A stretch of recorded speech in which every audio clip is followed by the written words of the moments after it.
Remember, Guj, I was raised, I'm sure, like you, where if I got whacked at school by the nuns, my parents didn't come down there with the lawyers. They came down there with an extra yardstick. That's right. That's right. That's right. You were going to get one from the nuns and then one from mom and dad. You need to make your own fun. As a line coach, I'm behind the curtain and I'm just pulling strings. My style is bold, loud, abrasive. I'm opinionated. I'm brutally honest, and I am direct. There's a reason I'm sitting here and not standing on the sideline somewhere coaching up an offensive line. Unfortunately, in this day and age, that's not exactly the style people are looking for. I want to talk about the detailed things that nobody wants to talk about. I want to talk about the real analysis. These men that we're going to bring on can give great insight to those types of things. That's what this program's going to be about. Welcome to InTrench'd with Coach Guj. My name is Dylan Vazano. We are coming from steamy, sunny South Florida. Another edition of the podcast. Today, we've got a big dog in store. Our guest, 13 years in the National Football League. You're talking Seattle, Arizona, New York Jets, Washington. He played in 189 games in the NFL. Of course, a big dog.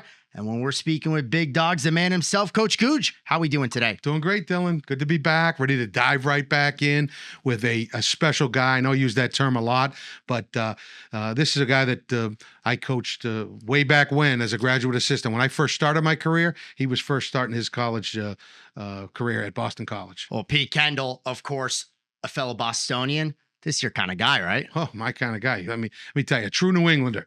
Intelligent, confident, witty, bold, brash, opinionated, no-nonsense guy. If he believes it, he's going to say it. He wears his emotions and he wears his opinion right out in the open on the sleeve, and there's no gray area with Peter. A very intelligent man, a great student, and obviously a great student of the game. I loved how you said for a true New Englander, you had to make sure you got, what'd you say, intelligent, confident, witty, bold. You have all that. That's pretty high opinion. Opinionated and brash. Yeah, opinion and brash. Can't forget that. Those are important. We don't shy away from what we are there, and it's what makes Boston and New England a great place to live and a great place to be and great people. That's what we are. Hey, how about We're proud of it. Well, speaking of New England, of course, years ago, you coached Pete Kendall at Boston College. And then, not that long ago, you coached his son Drew at Boston College. I mean, what was that like? A 30-year split. Coach Pete as a 30 years as a young guy coming out of high school, Archbishop Williams High School, and Archie's, as they call it, came out of Archie's, and I coached his son Drew at Boston College. Yes, Peter was a tackle in college and played some guard early on, and Drew was a center there now, and will probably be in the NFL as well. What a unique experience coaching father and son. Unfortunately for Drew, I kind of sometimes I mixed him up and called him Pete or Little Pete. Little Pete. Because he reminded me so much of his dad. He's tough, he's smart, and he's going to have a great career. Well, we're going to get into that and so much more. So let's just get to it. Big dog, Pete Kendall. Feels like all the other guests we've had on InTrench'd, you coached in the NFL, but we got Pete here. Coached him back in his days at Boston College. Well, you know, it's funny. I was starting out my career as a graduate assistant under Tom Coughlin, who had just come from the Giants. And Pete was came in as a freshman, the number one recruit for that school for sure, high in the nation as an offensive lineman, out of none other than Archbishop Williams, Archie's, as they say, down the South Shore. And I started my coaching career the same time he started his college career, and it was a learning process for me as I was going along. And it's an honor to work with a guy that ended up being a first round pick. And as we'll talk about later, I ended up coaching 30 years later back at Boston College. Yeah, son Drew. So Pete, welcome, South Shore native, Braintree native. Welcome to InTrench'd, my friend. My pleasure. Nice to be entrenched with something. Well, hey, listen, you grew up on the South Shore, and now you're living back home in Massachusetts, not far from where you grew up. Was there ever a question that you were going to go back to the region? Yeah, in fact, in 2004, after my third season in Arizona, my eighth in the league, my wife and I had decided that we were going to keep our family in Arizona in the winters. Prior to that, we'd always come back to see my family and hers and to see friends. And and stay connected to this region. But by 2004, I had let's say like a 5, almost 6, 4-year-old and soon to be 3-year-old, and it was time to start getting ready for school and doing things like that. So we were going to we bought one-way plane tickets out for the start of training camp in 2004, and I could have used the return trip, although I don't know if I would have booked it 4 days after the start of camp. But Denny Green decided I wasn't a good fit anymore, and so I was told I could keep playing, but not for the Cardinals. And so I packed up my stuff and we headed back to the region. Ultimately signed with the Jets, which is I think where we reconnected, Googe. It was the annual Jet Giant preseason games and get-togethers, and then finished my career in DC. With the now Commanders. And once things blew up in Arizona, we got back to New York. Family stayed here in the on the South Shore for 3 of those seasons. And then by that point, I was much closer to the end than the beginning. So we decided to just keep our roots here. So at that point, the family was entrenched in New England. There it is. Entrenched. There it is. All right. And, System. Hey, listen, and that's those are things that you have to take into consideration. You got kids; they're in school. You also have family in the region, so that's a great assistance to your wife when you're busy all day long and you're working 7 days a week.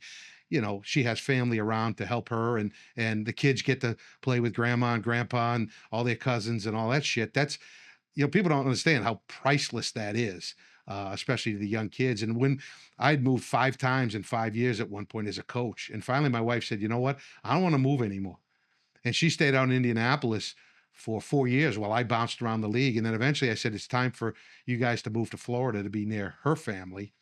They'd been in Massachusetts with my family. And I said, I want you to be around the family because I want my daughter to be around my wife's side of the family. And now they're 20 minutes away from her mother and her aunts and cousins and all that stuff. So I think that's great. And although you had to do some jockeying and juggling to get back and forth in order to see them, they were, for the benefit of them, you lived away at times and you did what you had to do.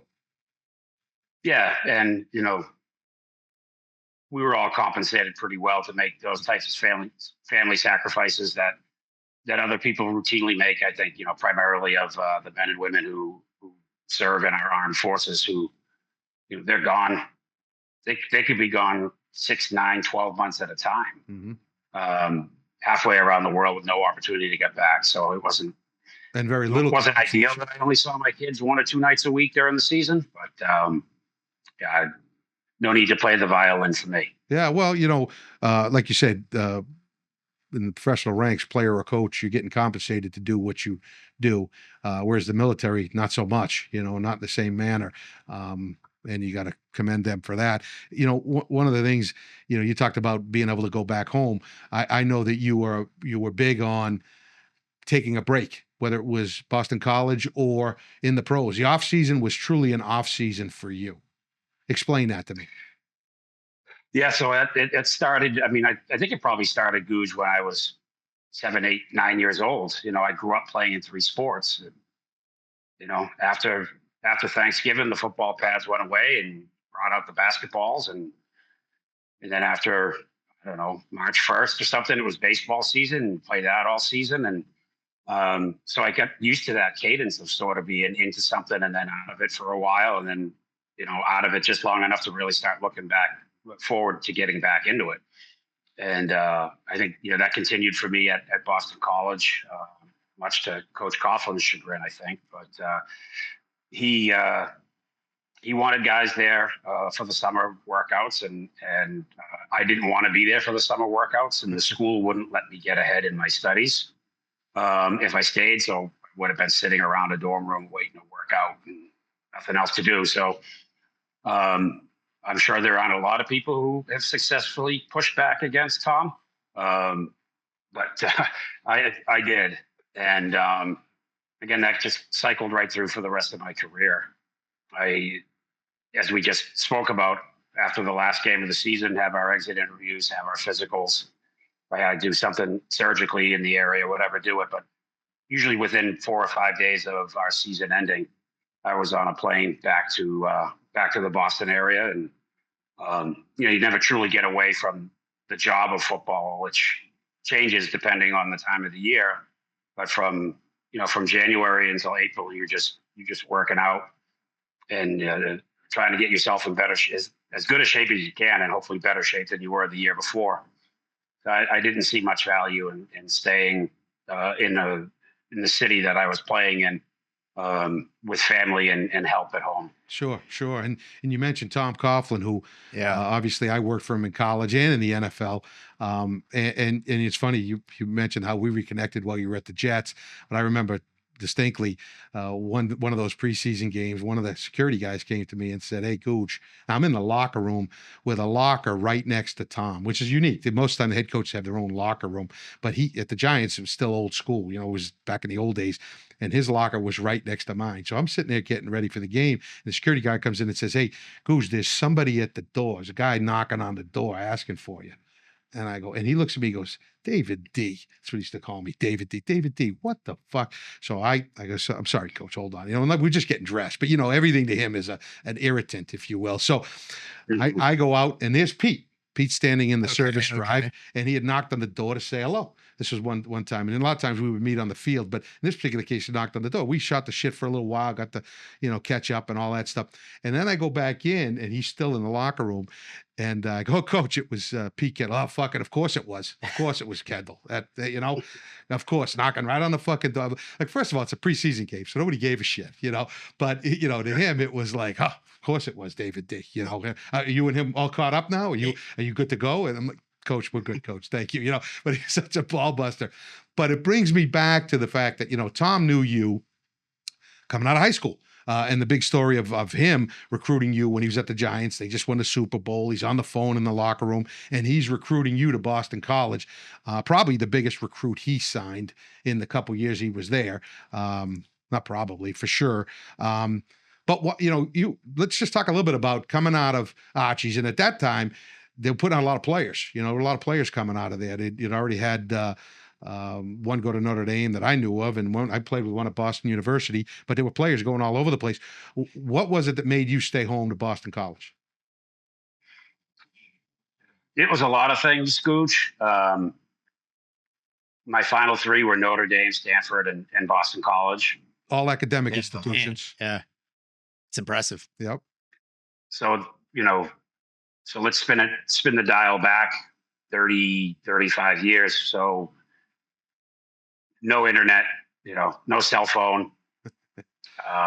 Good old days. The prospect of, getting on a plane at 17 and going out to Palo Alto for essentially the whole year. I would have been lucky if I got back once because, my parents were solidly middle-class people that weren't able to throw around airplane tickets, like Tic Tacs.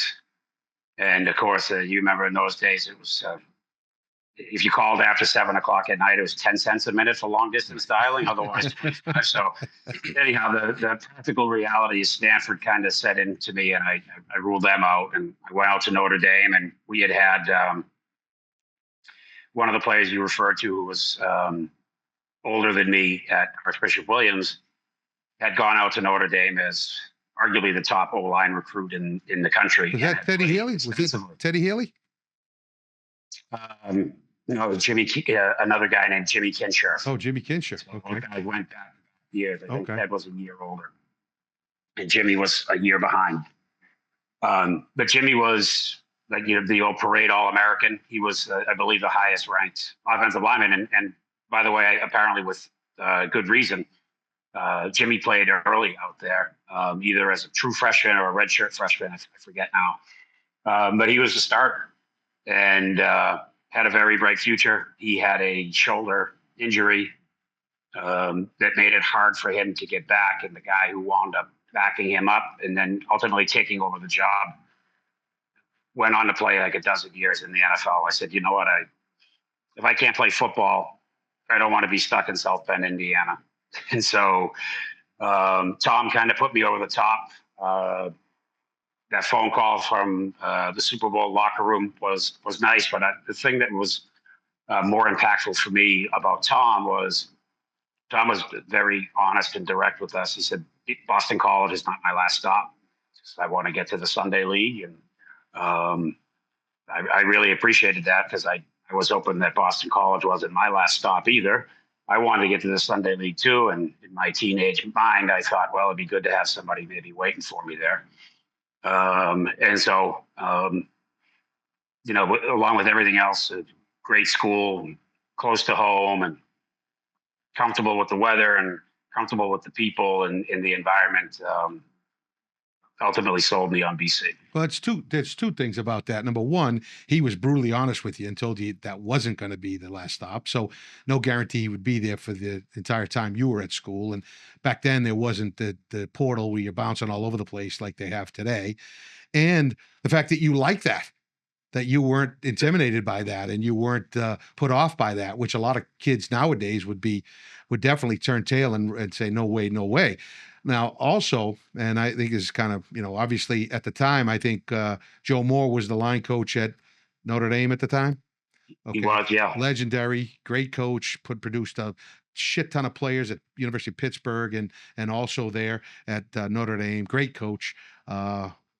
And Mike Mazer. You had Mays on the other side, lesser known at the time, but also an amazing, within the business, very well known for putting out high draft pick offensive linemen, quality offensive linemen, not just Boston College, but Mays himself was very well known for doing so. So either way, you win in that regards.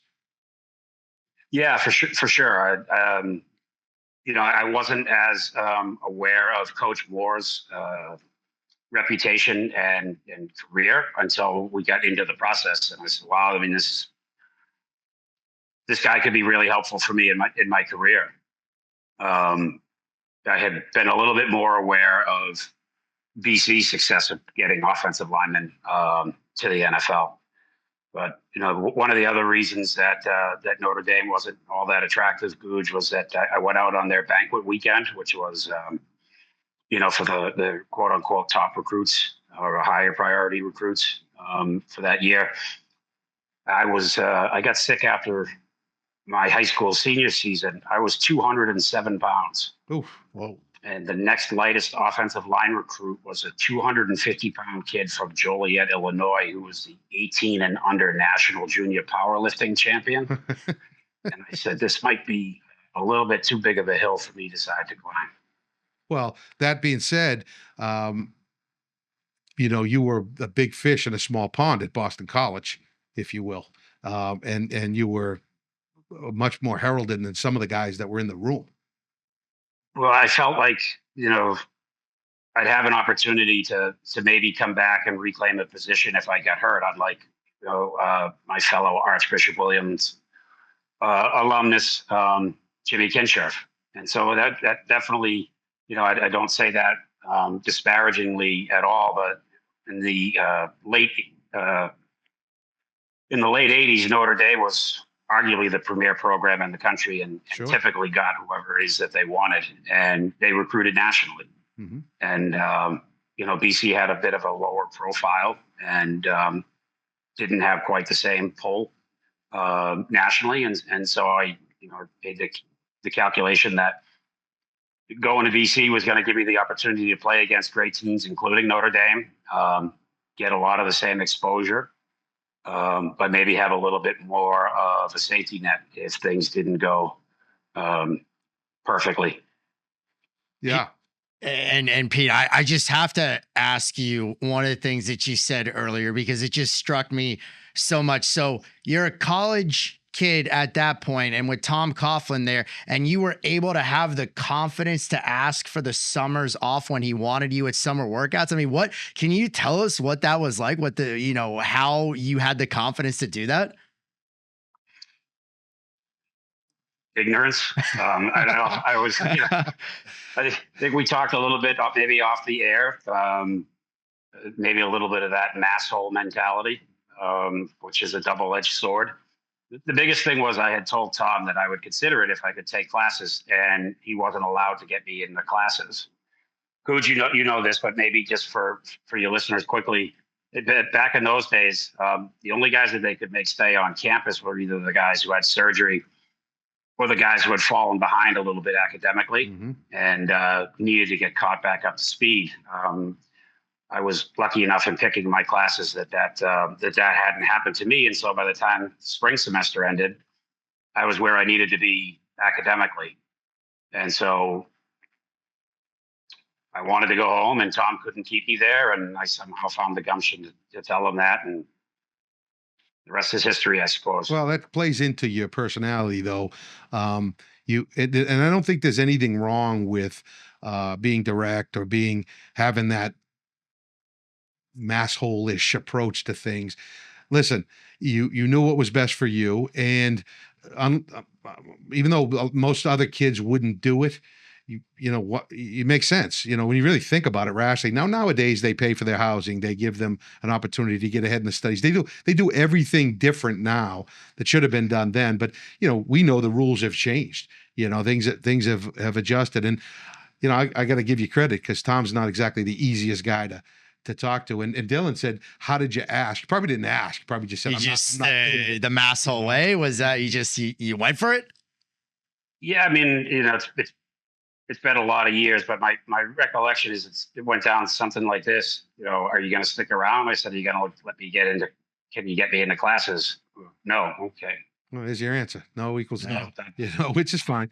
In 10 weeks of the conditioning run. Yeah. And we'll go to camp. Now at the time, and I'm not going to, talk to Springer about a particular individual, but the strength program at that time, still doing a lot of Kaiser air equipment and shit like that. Like it wasn't the development, what you see today, you know, in the weight room and how those guys train. So, you know, whether you stayed home or stayed there, you probably got as good a workouts back home as you would have gotten there anyway, in my opinion. And I'm not saying that it was bad, but it wasn't up to the level it is in these days. Yeah, I mean, the technology and the science, the nutrition, everything's come leaps and bounds from when we were together first in the early 90s. But it was a nice sneak preview for middle age, because that's how I work out now is pump air. So. Pump air. I got to ask you then, Tom Coughlin, Dan Henning then at Boston College, different styles, different personalities. What was that transition like? I love Dan. I was thrilled that they brought another guy in with pro connections. That increased your connections then going forward. You know, I mean, obviously they're going to take the advice of when the scouts come into town, guys that have coached in the pros, their recommendation is going to hold a lot more weight than some clown that's been coaching at, you know, UMass or some shit like that. Yeah. I mean, that's what I thought. I really liked Dan. So I have a real quick story for you, the type of quality human being that Dan Henning is and the impact he made on my life. So it was my fifth year on campus, my fourth year playing. We had previously gone to 3 bowl games, and we were in the midst of a dreadful season. And things weren't going particularly well on offense, and I was having a particularly hard time keeping my fat mouth shut. Ultimately, Dan said no more. He sat me down on senior day, my parents in the stands and all that stuff, senior day. And he had every right and reason to do it. You know, looking back, there's a point where intensity crosses the line and it becomes a distraction and makes it harder for the team, not easier. And I had crossed it, and Dan sat me down, and you know, it got back to me a couple of years later from a scout or a coach or somebody else who, you know, they informed me what Dan had said when they asked about me, because I was obviously pretty nervous about it. And he said, "I'll take 11 of them." Said, you know, to paraphrase, I'd rather have to pull him back than push him out there, and he's a good kid and all that. And, you know, so Dan had an opportunity to sink me during that NFL draft process, and instead he supported me, and still grateful to this day for that.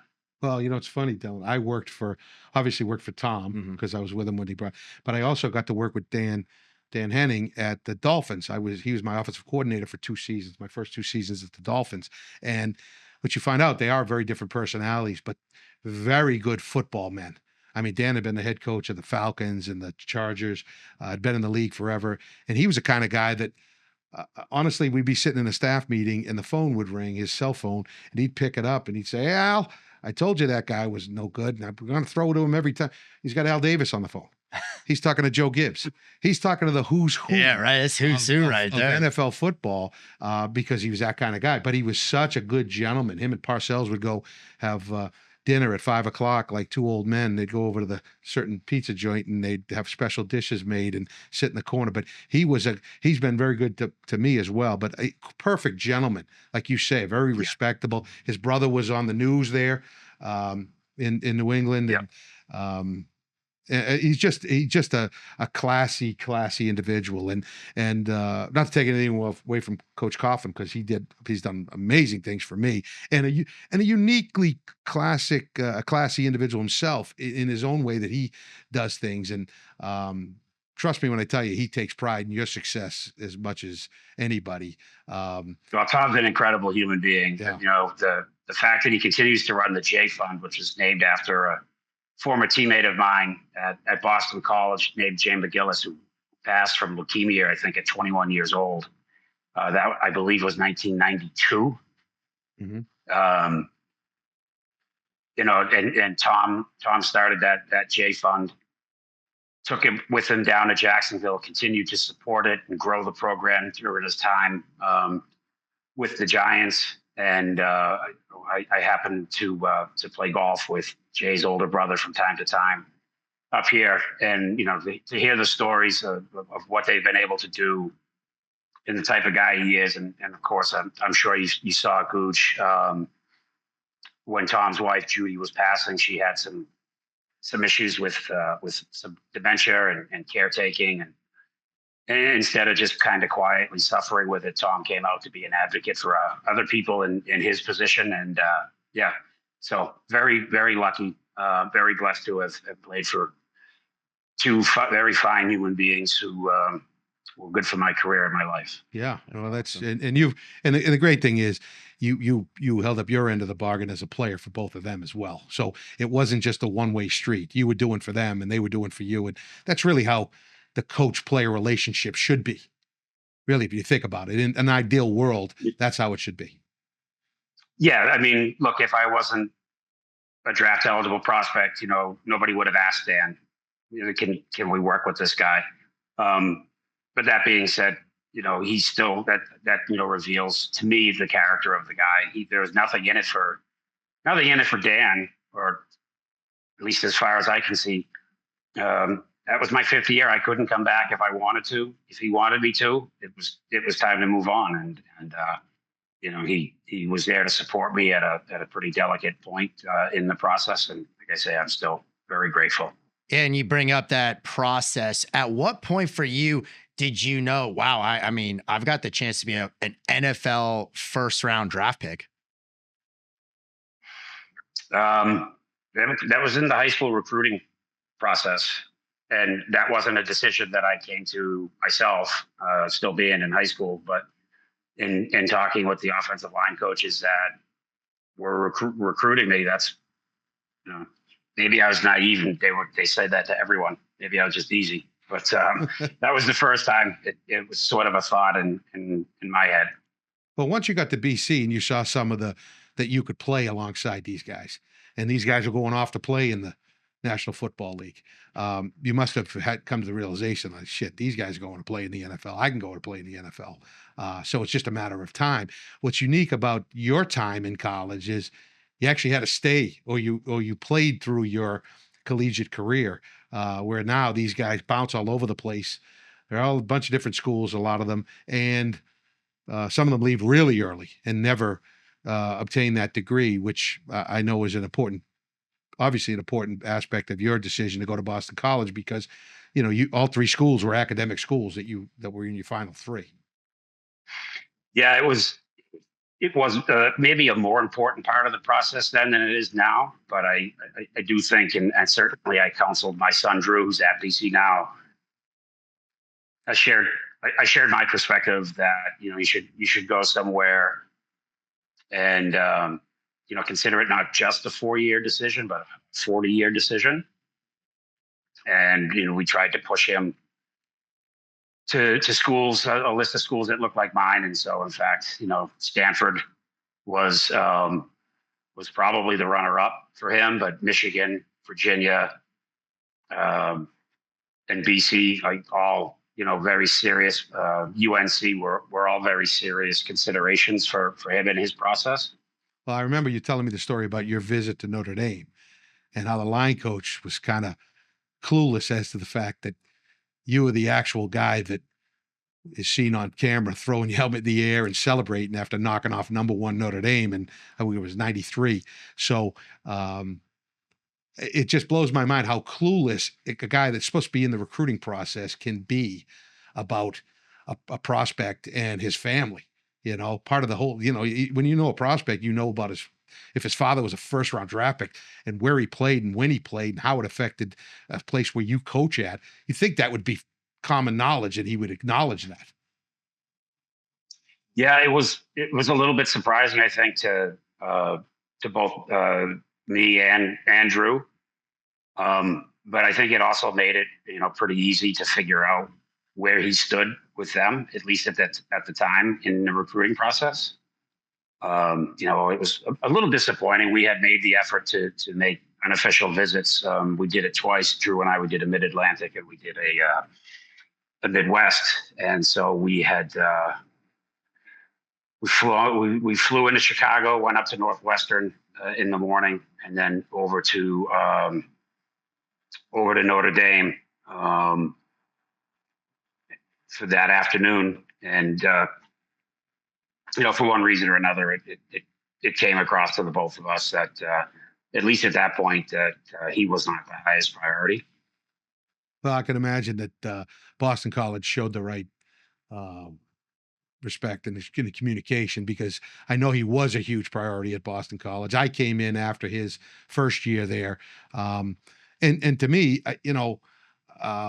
it was so, I don't know, it was kind of bizarre that here I am. I'd worked with you and I've known you at that point for 30 years. And then here I show up and there's a guy that kind of looks like you in the face. And it's like, I kept calling him Pete or Little Pete because I couldn't get out of my head that he was your son, in that regard. And the guys didn't quite get it. I growing up, I watched Ozzie Trapello's dad play, but I actually coached Drew's dad. So the other guys in the room, they'd always like roll their eyes like, oh, he's talking about Drew's dad again. He's talking, but I mean, when you know guys for so long and when you have respect for guys in that regard, it's easy to.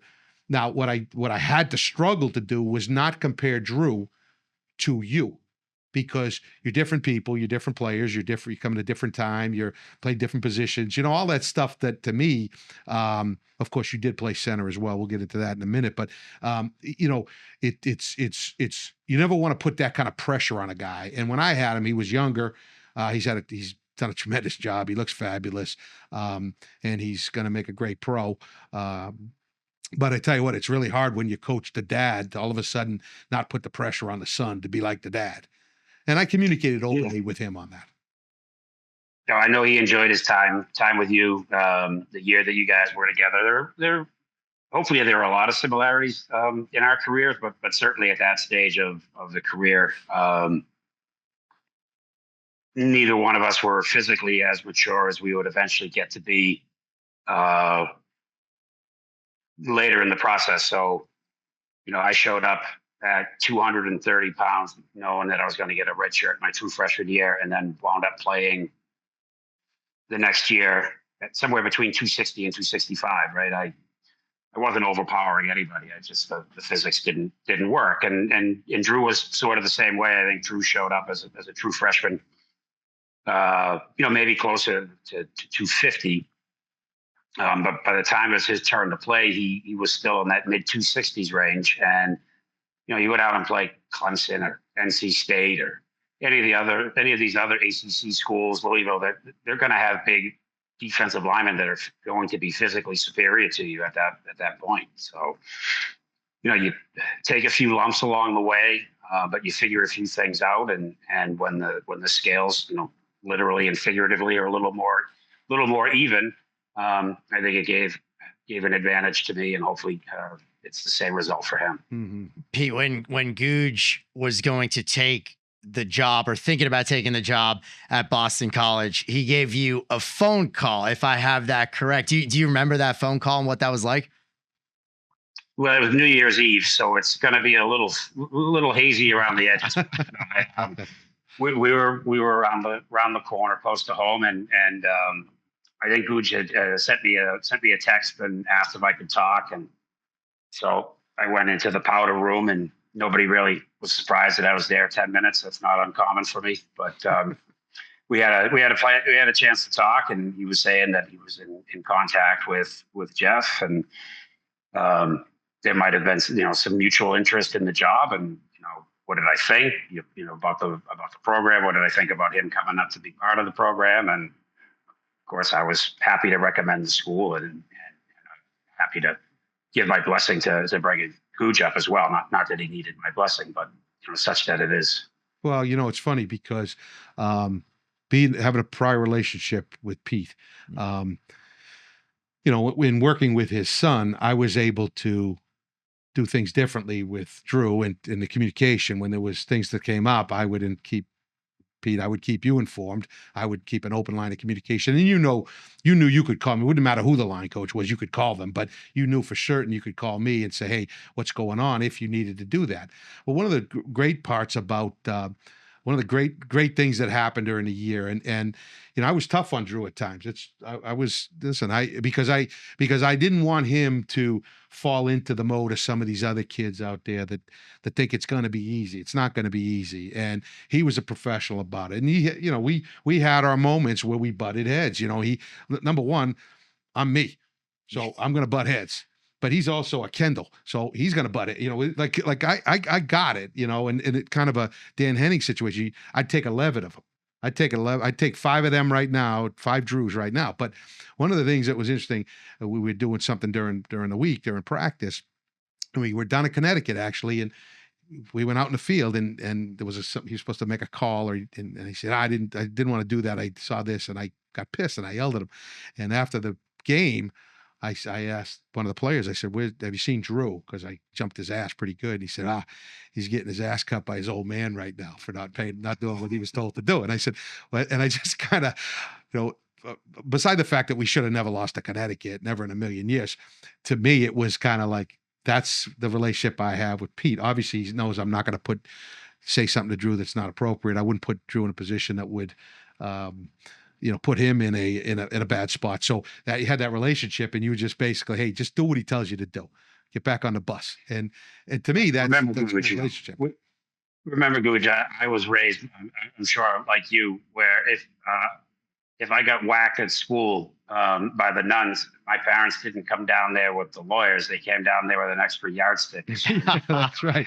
That's right. You were going to get one from the nuns and then one from mom and dad. Yeah. No, I tried to raise my kids that way. I know that's not how everybody does it these days, but I still believe in the chain of command, and I still believe in letting kids and coaches, teachers, whatever, sort of figure it out. I never wanted to be one of those parents that was in the principal's office calling the coach at the first sign of adversity, because that ain't real life. No, and you were good about that with me, and I appreciate that. But times change, things have changed here, and I want to transition here to your pro days. Okay, you're a first round pick, and you're going all the way out to the West Coast. You're an East Coast guy. You grew up here. And you played in Boston. You grew up in Boston. You sound Boston. You're 100% Boston. Okay, it oozes out of you. And now here you are in Seattle, first round pick in Seattle. A lot of pressure. You're playing among some really good players. Walter Jones being one of them. Playing next to a guy like that. In that same offensive line room with those guys. What's it like making that transition? Being a first round draft pick and having to live up to something of that investment from a team, and B, being in a place that's so different from Boston, if you will. Yeah, back then Seattle and Boston. Well, maybe they're not so different now either. I don't know. I just used to look at it like the ocean was on the wrong side out when I was out in Seattle. Um, I loved it out there. Beautiful, beautiful part of the world. Just get excited to fly in on a clear day and see Lake Washington and the Puget Sound and the mountains and the green trees and the snow caps, and it's an incredible place, and really enjoyed it. I remember my sort of welcome to the NFL kind of conversation. I played for the legendary Howard Mudd, who unfortunately no longer with us, but what a blessing it was to go play for Howard. So we get in, and I guess it was mini camp or the mandatory. Now it's probably the mini camp after the the rookie mandatory, and he asked me to stick around after a meeting. And Gucci, remember these are only 3-day affairs, and so I think it was the morning of the second day, and he said, "So how do you think about running with the ones?" And I said, "Well, I just got here. I don't know everybody's name. I don't know the plays, and I'm not really sure of the calls." He said, "Okay. So when we go out this morning, you'll go out with the ones. We didn't brought you here to play." So that was kind of baptism by fire, and yeah. Did you play right or left? Even wilder. Say again? Were you right or left guard at that time? It was the left guard. Left guard, right next to Walter Jones. So Walter came in a year behind me. Okay. And we played 4 years together. In the pivot, my first year there, Kevin Mawai was making his transition from their right guard to center. Nice. I think that turned out okay for what do you think? Gold jacket sign that he did all right. Smart move. Yeah. And so in my first mini camp, I'm playing kind of a new position. I had never played left guard before. I'm 3,000 miles from home, and my head's kind of swimming, and I'm aware of the expectations. So just to make matters worse, I had to go wrestle with a pretty good defensive tackle by the name of Cortez Kennedy. Wow. Well, Cortez went on to become one of my very best friends in my life, even beyond football. But that was a welcome to the NFL moment. He was an explosive big man. I mean, talk about a guy that could move at a very thick body type. Ooh, he was something else now. He was something else. Yeah, another guy with a gold jacket. Yeah. And well, it's funny. You got the first year you got a center that ends up with a gold jacket, and then the following couple of years you got a tackle that ends up with a gold jacket. And I mean, you're talking about, forget the fact that you're way out there and you're learning I mean, these guys, and because as you became a veteran player, when guys come in, there's an expectation. You get put in there, I don't give a shit where you were drafted. I don't give a shit where you came from. If you're going to play next to me, you better know what the fuck you're doing, and you better be able to operate within the system here, because it's going to affect you as an individual. So that pressure of knowing what you do is going to affect them is also high pressure, and I don't think a lot of people understand that. Yeah, the stakes are definitely higher in the NFL, right? You're getting paid money. It's a longer season. You could argue, and you would know better than me, but my sense is that it's a shorter leash for the coaching staffs. There's a lot riding on every play. You can't at least come out and say that you're rebuilding and you're working. I wait till you see what my recruiting class next year looks like, and my recruiting class 2 years down the road, and that doesn't work.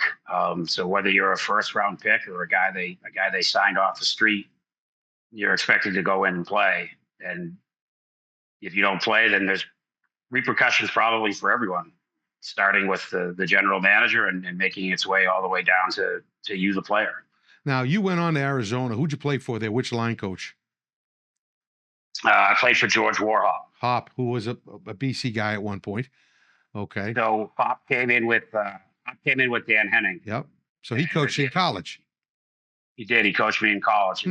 you talk about, I talk about what a blessing it was to have played for Dan and how impactful he was on my life. But George was very much the same way. George came in after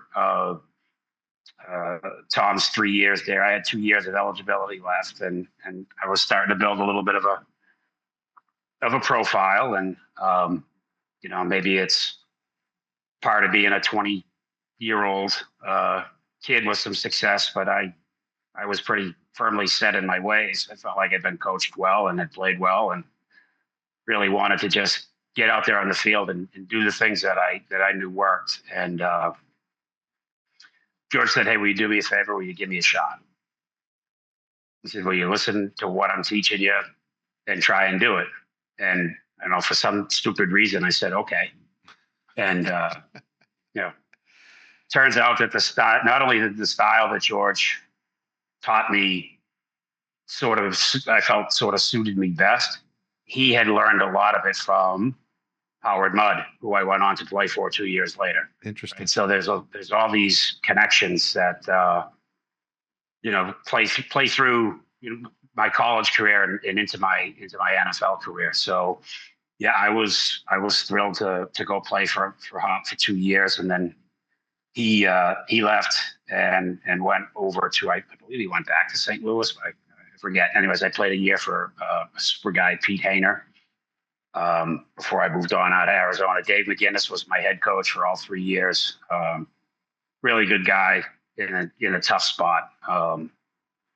They've had some trouble keeping good teams on the field out there, and my team unfortunately was no different. But Dave was a great leader, a good man, and I was proud to play for him. You went to the Jets, and Doug Marrone was your line coach. Doug was my line coach for my first 2 years first 2 years, and then Herm got blown out. Eric Mangini came in, and Tony Wise took the job next. The list of prominent line coaches right now. There's a lot there. It's growing. When you went to Washington, who was your line coach there? You might not have heard of him unless you've really been in the O-line community for a long time. Young guy named Joe Bugle. You see? Pete, the amazing think about this, and I didn't really put these pieces together here, but Mays in college, Howard Mudd, George Warhop, Doug Marrone, who was a head coach in the NFL and a longtime line coach, and now he's back at Boston College as a senior consultant, and then over to Tony Wise, who coached many Wise had great Dallas lines. Yeah, he was a hell of a coach, and he had some great lines down in Carolina. I was at the University of South Carolina when he was down to Panthers, and I got to watch him. Now, he's a crazy son of a bitch. He's something else. He's a great guy. And then Joe Bugle. You talk about. He was the leader of the Hogs. So you're talking about just the who's who of line coaching in these places that the amount of knowledge, and not to mention the different styles. You've learned and you've adjusted and adapted to a bunch of different styles, whether it's how they teach, how they coach, or just the techniques that they employ, because every scheme has some nuances to it. It takes an intelligent and a versatile player to be able to adapt to that many guys. If it were just guys you hadn't heard of, the no names that coach, like most of them in the league nowadays, that's fine. You figure it out and you do what you got to do. But when you're talking about this level of guys, you got to listen, because shit, they have stripes, they have medals on them, they have cred, if you know what I'm saying. The one I think kind of common thread with all those guys was, yes, they had their core fundamental principles and the things that they really believed in. But they also knew that at the end of the day, the assignment was to get the guy across from us blocked. And so if it didn't always, if the approach wasn't always what they might have taught, but the effect is a plus on the grade sheet and another first down, then, you find some accommodation. And, those guys were secure enough in their careers and their knowledge to be able to have those types of conversations. Well, we always talk about, I've talked about this with other guests. If you're a confident coach and you know how to deal with your athletes, number one, not every athlete's the same. You treat guys differently, but fairly. But veteran athletes, especially a veteran player, sometimes you gotta rely on them to make decisions and them to change up some things in order to get things accomplished. And if you're a good coach, you learn from your players as much as your players learn from you. But you definitely need veteran players that are smart and can figure things out. Maybe he doesn't take the right steps, but if he gets the job done, okay. So on the grade sheet, it says plus minus, but what's most important is that plus at the first part of it. And ultimately you're graded on, like you say, it's about getting the job done. Just as coaches, it's about winning games. As linemen, third down protection is ultra important, as is the running stats. Those things are important. And as long as those things come out all right, we'll figure out a way around all the other stuff. If you're a confident line coach. Yeah. And I will say, one observation I made over time was that if you were getting by on your own technique, then it was working fine. But if you weren't getting by on your own technique, and you weren't going to convert to their technique, you probably weren't going to be there long at all. Yeah, that is true. And with all the knowledge from those coaches, but then the knowledge that you gained throughout 13 years playing in the NFL, I know that when we had the chance, all of us, to catch up kind of before we're talking today, one of the things that you said is the talent alone, maybe for like a great player, can get you through the first few years, but maybe from year 4 to 10, so much of it becomes smarts and knowledge of the position. And it sounded like you gained and used so much of that in your career. Yeah, I not to be ridiculously self-deprecating, right? But because I was a first round pick, but from an athletic perspective, you can attest to this. There are first round left tackles, and there's Jonathan Ogden, there's Walter Jones, right?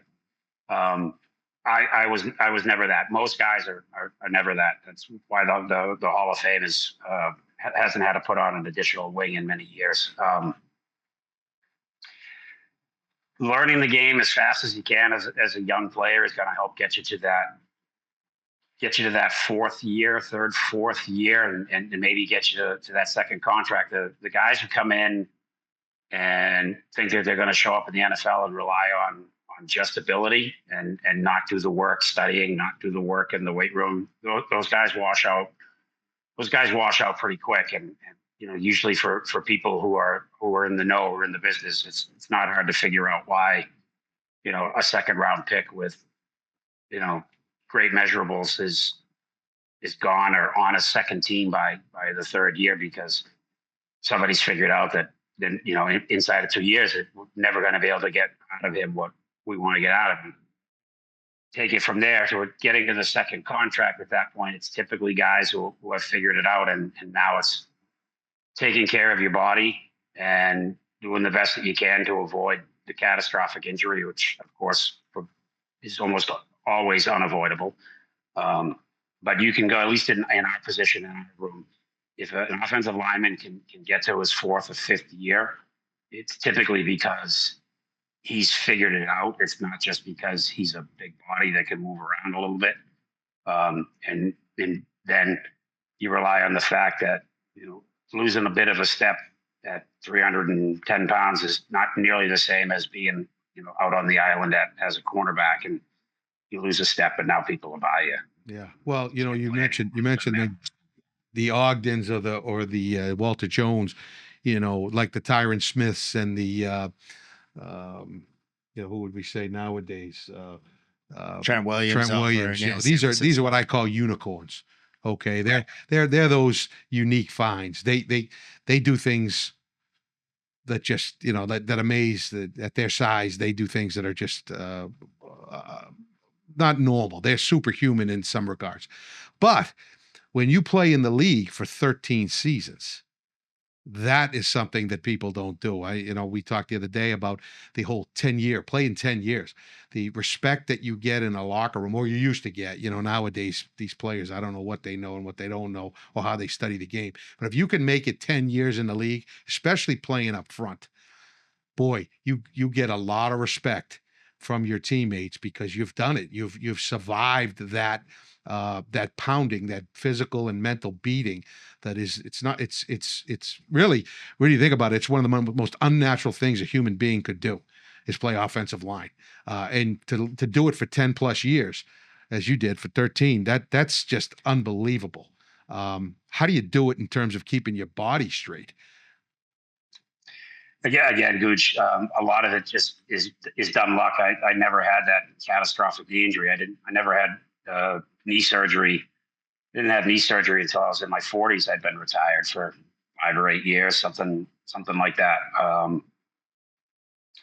But it is a process. By the end of my career, I was spending 20 to 30 minutes a day in the ice bath 4 days a week, just trying to get my legs to come back, trying to get my knees to stop hurting. Try to get into a position that I felt like maybe I've got half a chance to compete on Sunday. And there were many Sunday mornings when I walked in and I wasn't sure I was going to be able to. Little bit of adrenaline, a little Motrin. Well, you had some involvement with the NFL Players Association. I know you were heavily involved with the 2011 CBA agreement, which I was at the Dolphins at the time, and we had the lockout. We had we drafted a rookie center, and he had no off season, and then he held out in camp. So I was kind of behind the 8 ball with that. But what was it like being part of that? It was fascinating, really, to finally to drill down and better understand the economics of professional football. Certainly, I had a view, having been involved as a player representative or an assistant player representative, and having had the opportunity to attend the NFLPA's annual board meetings. Certainly had my own view, but to sit in a boardroom and to hear, Jerry Jones, John Mara, Robert Kraft, Roger Goodell, Jeff Pash, their side, and to hear it presented, and then to have to go through the mental gymnastics of trying to filter it, trying to absorb it, trying to figure out where we can rebut it, and trying to figure out where we might have common ground was it was a very interesting time in my life. Yeah. How did you deal in those situations with the owners group, and then being able to communicate it to the other players, especially ones that, I don't know, maybe didn't pick it up as quick, or you had to find different strategies to get them to understand what was going on from that level? Listen, he's being politically correct, but I know as a player, not every guy is up to the same intellectual level. But you have to explain this to them. I was most deeply involved from 2009 to 2011. I was unfortunately forcibly retired, i.e. the phone stopped ringing after the 2008 season. And so when I was having my conversations with players, it was the executive committee and the 32 reps. And so those were guys who already had a pretty good background and a pretty good base of understanding about all the issues. And in fact, I learned from them probably more than they learned from me. So it was a little bit different than coming back to the locker room prior to the lockout during my career, and trying to pull guys aside, try to get them to understand why you have to take the 401k. You have to maximize your contribution to the 401k because it's a 2-to-1 match. So they're giving you twice as much money as you're putting away. So put it away. There were some conversations, and I think some concepts, some topics that some guys had great interest in and really wanted to learn. And, there were other guys in the locker room that just wanted to get out of there, get home and get on the couch instead of stick around for the union stuff. And so, that's what I'm sure they're still dealing with that now. That's what we dealt with then. And probably been since the union itself was formed. Now, do you see the league changing based on some of the agreements in terms of practice time and now obviously a lot of things have changed for the better for injury prevention and wear and tear on players, but do you see the actual play on the field being different because of the restrictions that some of the that are instituted because of the CBA? I do. I'm sure you've heard this argument and probably made it a few times yourself, Coach, where, there's the off season now, there's very, very little to no contact between the offensive line and the defensive line. You might be able to go 11 on 11 in helmets and underwear. But it's not, you can't get into the one-on-ones. And unfortunately, most things in life, in order to get good at them, you have to do them repeatedly. And so, you see that there's maybe a little bit of drop off in guys' ability to fit into blocks. And I've heard feedback from you and your peers that some of that has to do with the CBA. I also think some of that has to do with the way that they're playing in college. I was talking with a pro scout the other day, or maybe it was a former coach. I forget who, but it was saying that it used to be, at least in my age, when I came out 30-ish years or so ago, everybody could run block. The question was, can we teach them how to pass block? And now that's been flipped on its head. Lots of guys are comfortable pass blocking and playing in 2-point stances. You can't turn on the film and see if the guy can get some movement off the ball, because in so many of these programs, they're not putting a hand on the ground and running off the ball.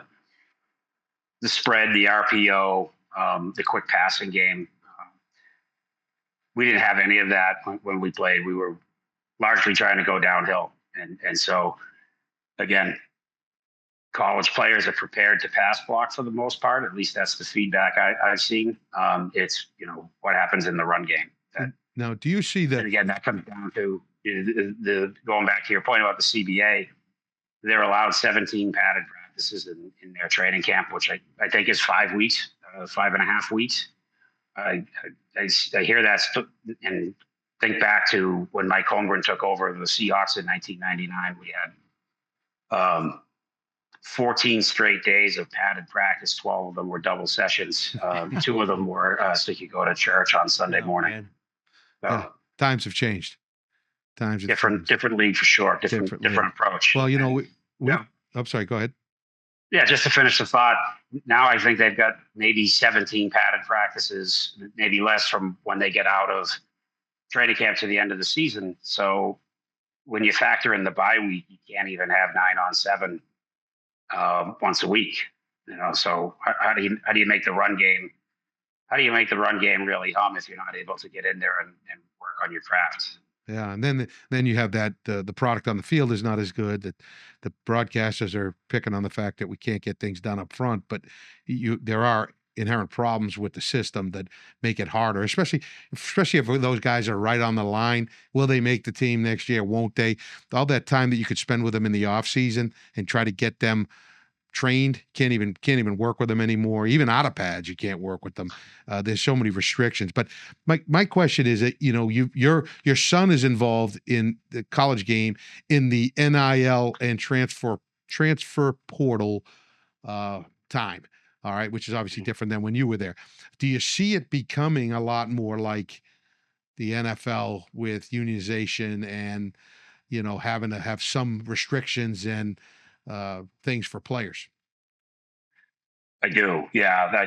I think ultimately college football isn't going to stabilize until there is a collective bargaining agreement. For people who are close to the game, they might be familiar with the House settlement.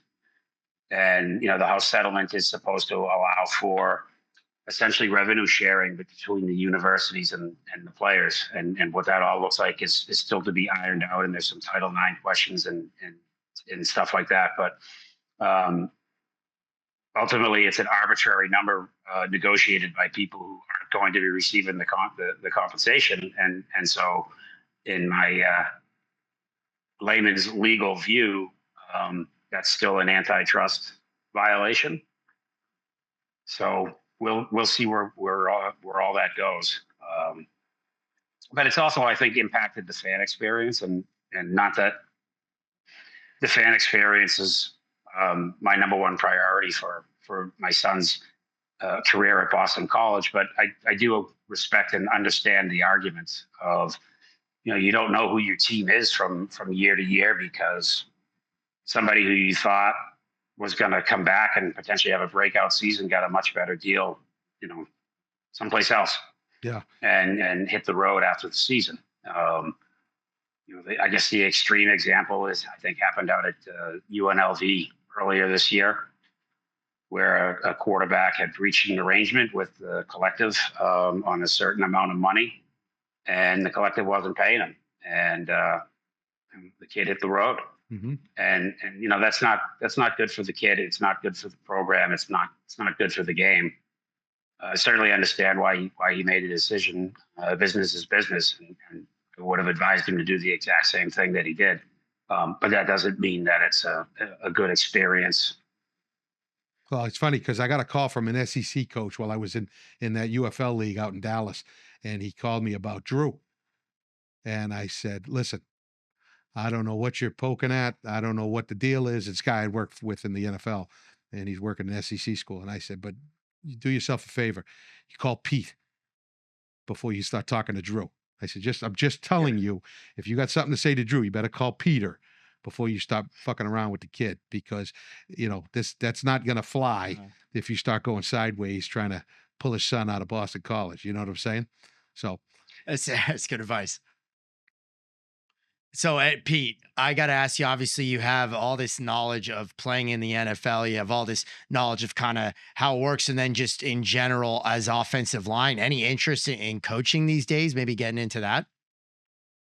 Would love to coach. Yeah, I've been trying to make it known. So I appreciate the opportunity on this platform. I look back, I probably should have gone into coaching or pressed harder for the opportunity to get into coaching closer to the end of my playing career. But I wanted to let my kids come back and get entrenched in the community on a full-time basis. And I didn't want to have them moving around. Dave, like you said, you moved 5 times in 5 years. And I certainly had observed that. I don't think I ever played for a coach longer than 3 years. And I think that was Mays, my first coach when I got to college. But my passion, certainly I found my passion for coaching. I coached in high school for 5 or 6 years, and feel like I could be a good addition to a room. Lots to learn still, so not ready to run a room, but certainly have experience in playing the game and understand the position, and think that I could still relate to players and help make them better. So open to opportunities. Excellent. You're looking ultimately for the Sunday league. That would be ideal. But at this point, I'd have a conversation about doing other things. Excellent. That's well, great. Pete, appreciate you being with us, Pete. Yeah. We've got a lot. Guys, thanks for the time. Yeah. Well, it's great catching up with you. I'm anxious to see you as you go along in the coaching search. And I'm also excited to watch Drew. I really think he's got a fascinating and an exciting future ahead of him in the league. And, have an attachment to the family. It's personal to me, which I think makes it even more special to watch him as he goes forward. But thank you again for being with us. Guys, thank you both. Good luck with the pod. All right, Pete. 13 years in the National Football League. I know that is such a big thing, especially for offensive line, to get a decade long, to get those 10 years, Gooch. Well, I'll tell you, any guy that's played in the league, especially at that position, to make it to the 10-year mark is definitely a badge of honor. Like you are, for sure, you're in another level, another classification, and you garner respect from throughout the locker room because you've survived that long. It's a tough game for tough people. It takes a toll on your body, takes a toll on your mind. It's amazing how many guys can't make it past the second year. Never mind get to 10. So you get double digits, you the man. Oh, and that feels like a common theme. And I know in conversations with Pete and then on the podcast today is that the fact that early on for a lot of players, it's talent and it's physical. But one of the things that I know that you said, it's been a common theme with so many of the big dog guests we've had, to get to 10 years, smarts play a big role in that. I think we saw it play out again today. Well, your physical abilities, number one, they only take you so far. All right, they get you to that spot. It's the other things that get you to be a consistent player and have longevity in that league. Smarts for sure. If you don't understand the game and you can't have an accelerated vision, I always talk about knowing what's going to happen based on the cues and the little indicators that are gone out there. If you can't do that, you won't survive in the league. And of course, as you get later in those years, long in the tooth, your skills are going to diminish. So you have to rely on something else. So you have to be more intelligent than your opponent, because you're always going to be, as Pete mentioned, a lesser athlete than the guy you're playing against. Well, and I know so many times, what do you say? Smart and tough? That's smart and tough? Talk about offensive line? You can't go wrong with smart and tough. And so many of the places I've been that have been successful, that is a key component of, especially offensive line play. You can make do with smart and tough. You don't have to be fast. You don't have to be ultra big or strong. If you're smart and tough, there's a place for you and there's a way to. Now you got to have the basics. You got to have the minor pieces physically. But if you're smart and tough, you got a shot. Smart and tough. There it is. Hey, I had fun today with Pete. That was awesome. Great time. All right, well, that's going to do it for another edition of InTrench'd. Of course, follow all the social medias at InTrench'd. Subscribe to the YouTube channel. We'll see you next time.